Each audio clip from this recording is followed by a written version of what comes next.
नमस्कार दोस्तों, क्या आप जानते हैं कि केंद्र सरकार के टैक्स का 41% हिस्सा राज्यों को क्यों दिया जाता है?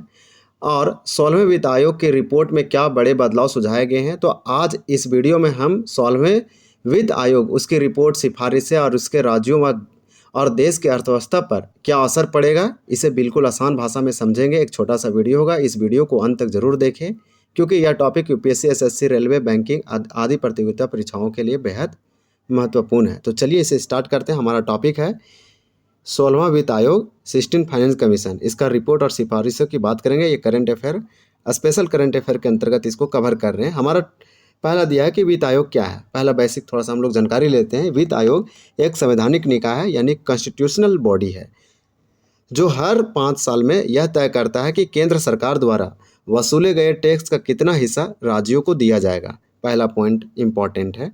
16वें वित्त आयोग के अध्यक्ष प्रसिद्ध अर्थशास्त्री डॉक्टर अरविंद पनगड़िया हैं। तो 16वें वित्त आयोग के अध्यक्ष, चेयरमैन डॉक्टर अरविंद पनगड़िया हैं। यह रिपोर्ट 2026 से 2031 तक की अवधि के लिए है। तो यह रिपोर्ट 5 सालों के लिए है, 2026 से 31 के लिए। टैक्स का बंटवारा 41% का जादुई आंकड़ा। आयोग ने केंद्र को कुल टैक्स कलेक्शन का 41% हिस्सा राज्यों को देने की सिफारिश की है। इसके बाद अगला पॉइंट दिया गया है कि यह वही आंकड़ा है जो 15वें वित्त आयोग ने भी दिया था, जिसका मुख्य उद्देश्य आर्थिक स्थिरता, फाइनेंशियल स्टेबिलिटी बनाए रखना है। वित्तीय घाटा, फिस्कल डिफिसिट का लक्ष्य क्या है? इसके अंतर्गत बताया गया है कि आर्थिक अनुशासन के लिए आयोग ने कड़े लक्ष्य निर्धारित किए हैं। केंद्र के लिए वित्तीय घाटा जीडीपी का 3.5% से अधिक नहीं, राज्यों के लिए वित्तीय घाटा जीडीपी का 3% तक सीमित। इसके बाद बताया गया अनुदान यानी कि ग्रांट्स और वितरण।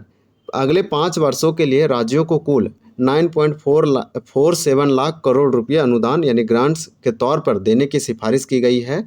इस ग्रांट का 84% हिस्सा स्थानीय निकायों यानी पंचायती और नगर निगमों को दिया जाएगा। इसके बाद हमारा अंतिम पॉइंट है कि नया बदलाव, कुल ग्रांट का 20% हिस्सा परफॉर्मेंस बेस्ड यानी प्रदर्शन आधारित होगा, यानी जो राज्य बेहतर कार्य करेंगे उन्हें ही यह राशि मिलेगी। महत्वपूर्ण सुधार और नियम, इसमें सुधार की ये बात किया गया है। रेवेन्यू डेफिसिट ग्रांट को बंद करने की सिफारिश की गई है।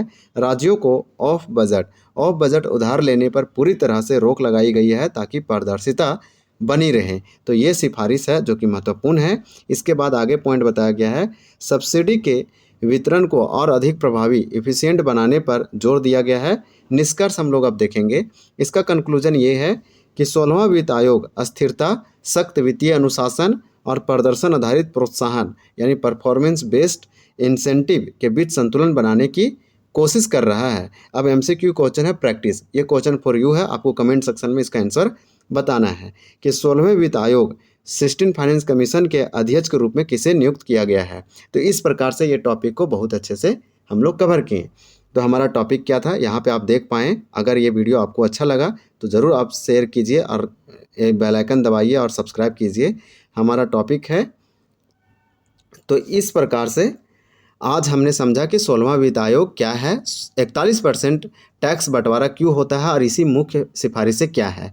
अगर आपको यह वीडियो उपयोगी लगा हो तो वीडियो को लाइक करें, चैनल को सब्सक्राइब करें और अपने दोस्तों के साथ शेयर ज़रूर करें। और कमेंट में ज़रूर बताएं कि क्या आपको राज्यों को 41% टैक्स मिलना सही है या फिर इससे और कम या इससे और अधिक मिलना चाहिए। मिलते हैं अगले वीडियो में एक महत्वपूर्ण टॉपिक के साथ। धन्यवाद।